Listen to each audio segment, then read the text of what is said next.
Shalom, pada kesempatan ini saya Stella Mina akan menjelaskan tentang kebutuhan sosial dan kasih sayang yang bertemakan peran pemuda Kristen untuk gereja dan bangsa Indonesia. Nah, seperti yang kita ketahui, sebagai anggota gereja di usia muda, pemuda-pemudi gereja harusnya ikut berperan aktif melayani Tuhan. Walaupun mereka masih muda, mereka dapat dilatih oleh gereja untuk mulai memegang tanggung jawab. Seperti pokok-pokok berikut.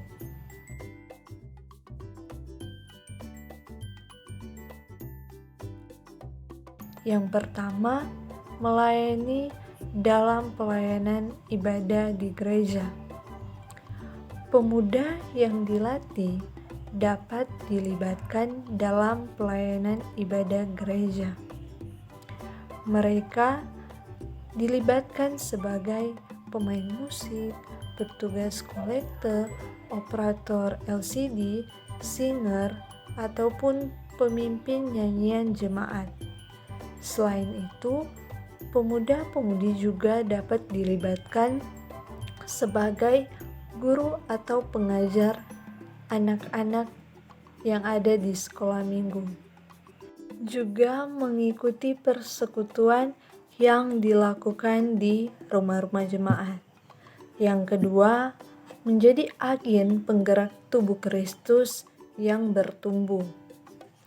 Jadi, pemuda yang telah dibina dengan baik akan menghasilkan pemuda dengan iman yang dewasa. Maka dari itu, pemuda yang dewasa secara rohani bukan saja bisa bertumbuh dan dilibatkan dalam tugas pelayanan gereja, tetapi juga dapat menjadi agen penggerak bagi pertumbuhan iman tubuh Kristus secara keseluruhan. Jadi mereka yang bisa diberi tempat untuk ikut memberi masukan bagi perkembangan gereja. Misalnya, ikut diundang dalam rapat-rapat gereja.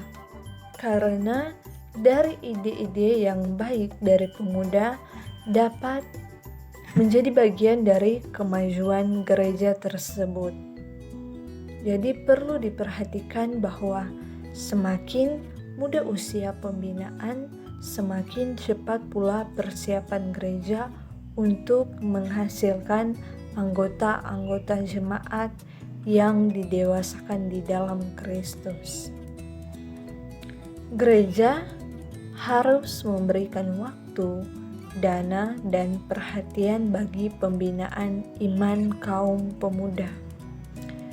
Jika gereja tidak memberi tempat bagi pemuda untuk bertumbuh dan ikut berperan, tidak heran jika jumlah kaum pemuda dalam gereja akan makin menurun.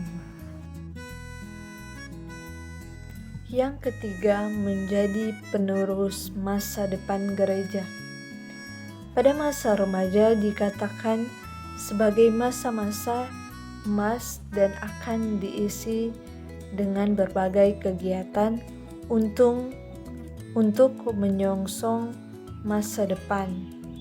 Jika gereja tidak memenangkan mereka pada masa-masa emas ini, gereja akan kehilangan kesempatan untuk membina remaja menjadi pemimpin gereja pada masa depan.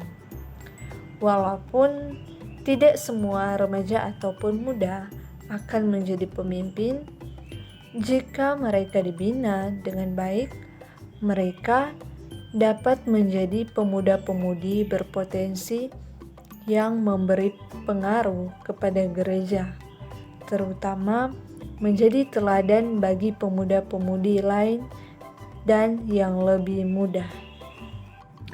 Gereja bisa menempa mereka dengan memberi kepercayaan mengelola pelayanan sekolah minggu dan kegiatan gereja lainnya yang melibatkan pemuda.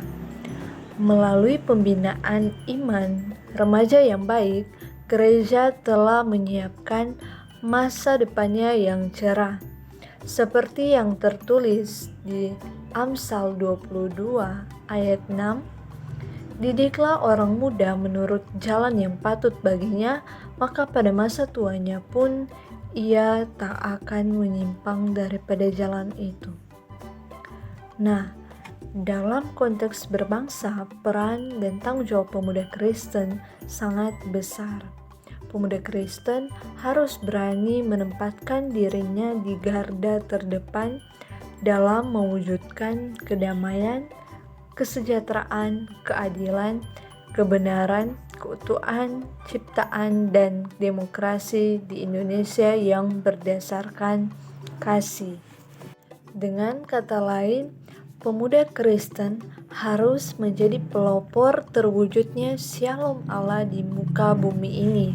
Hal ini akan menunjukkan bagaimana pemuda Kristen merelevansikan imannya di tengah-tengah kehidupan dunia. Oleh karena itu, konsep persekutuan dan nasionalisme merupakan dua hal yang saling berkaitan, dan dua hal tersebut sepatutnya dimiliki oleh pribadi-pribadi pemuda Kristen. Jika ditelusuri di Alkitab, dapat dilihat bahwa jalan Tuhan sering memakai kaum muda untuk menyuarakan kebenaran. Seperti Yusuf yang dipakai Tuhan melalui suatu maksud jahat dan ironis dari saudara-saudaranya.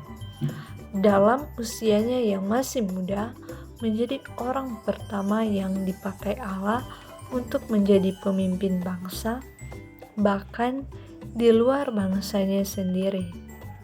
Ketika bangsa Israel masuk ke tanah perjanjian, justru Yosua yang muda yang harus memimpin mereka. Kedua belas murid Yesus pun adalah orang-orang muda. Sebagian besar dari mereka hanya nelayan dan bukan tokoh yang mumpuni, tetapi masih saja dipakai untuk mengabarkan Injil.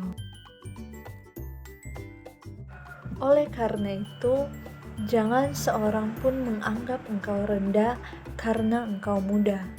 Jadilah teladan bagi orang-orang percaya dalam perkataanmu, dalam tingkah lakumu, dalam kasihmu, dalam kesetiaanmu, dan dalam kesucianmu.